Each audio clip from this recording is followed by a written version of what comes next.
Hello viewers, আসসালামু আলাইকুম। মিনাল ফুড ক্রিয়েশন চ্যানেলে আপনাদের সবাইকে স্বাগতম। আজকে আমি ইফতারের জন্য খুবই মজাদার একটি শরবত তৈরি করব। এই জন্য আমি একটা বড় সাইজের বেল নিয়েছি। বেল দিয়ে আজকে আমি বেলের শরবত বানাবো। প্রথমে বেলটাকে আমি ভেঙে নিচ্ছি।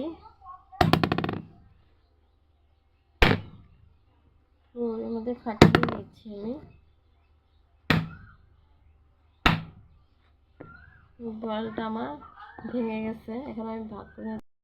বেলটা অনেক বড়, তাই আমি অর্ধেকটা বেল দিয়ে আজকে শরবত বানাবো, আর অর্ধেকটা আমি ফ্রিজের মধ্যে রেখে দেব। একটা কড়াইয়ের মধ্যে আমি বেলটা নিয়ে নিয়েছি, এর মধ্যে থেকে আমি বিচিগুলি আলাদা করে রাখবো। বিচিগুলি আলাদা করে নিচ্ছি। বরফ কুচি দিয়ে এরকম বেলের শরবত ইফতার শেষে খেতে অনেক মজা হয়, আর শরীরের জন্য অনেক উপকারী বেলের শরবত।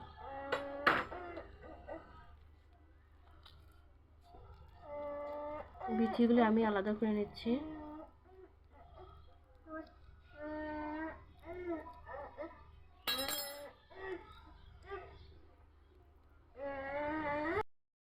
বেলটা আমি ভালো মতো নিয়ে নিয়েছি, বিচিগুলি বেছে। এখন পরিমাণ মতো পানি দিয়ে দিচ্ছি। মোট 4 কাপ পানি দিয়েছি। এখন ভালো মতো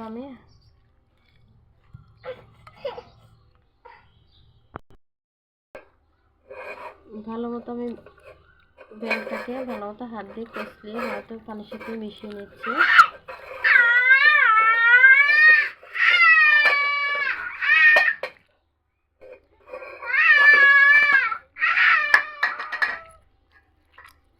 ভালো মতো মিশিয়ে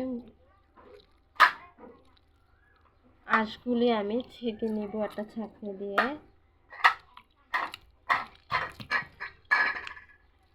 ভালো মতো কষে নিচ্ছে।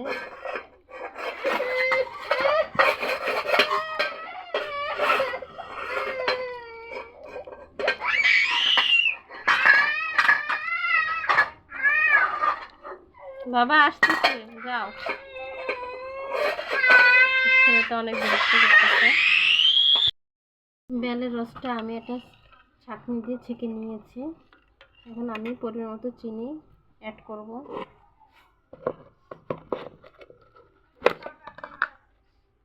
এখন দিয়ে দিচ্ছি চিনি। প্রথমে 1 চামচ দিয়ে দিচ্ছি। মোট 1/2 কাপ পরিমাণ চিনি আমি দিয়ে দিচ্ছি। তারপর যদি চিনি একটু বেশি খান তাহলে আরও বেশি দিয়ে নেবেন। ভালো মতো আমি নেড়ে নিচ্ছি।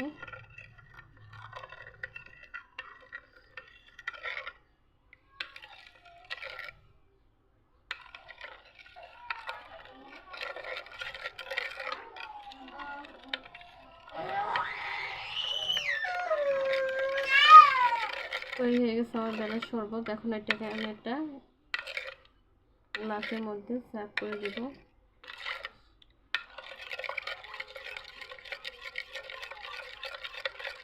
এটা ভালো মতো মেরে মিশিয়ে নিচ্ছে।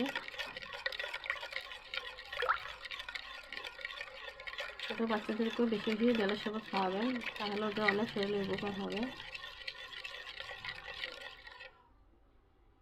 হয়ে গেল আমার বেলের শরবত বানানো।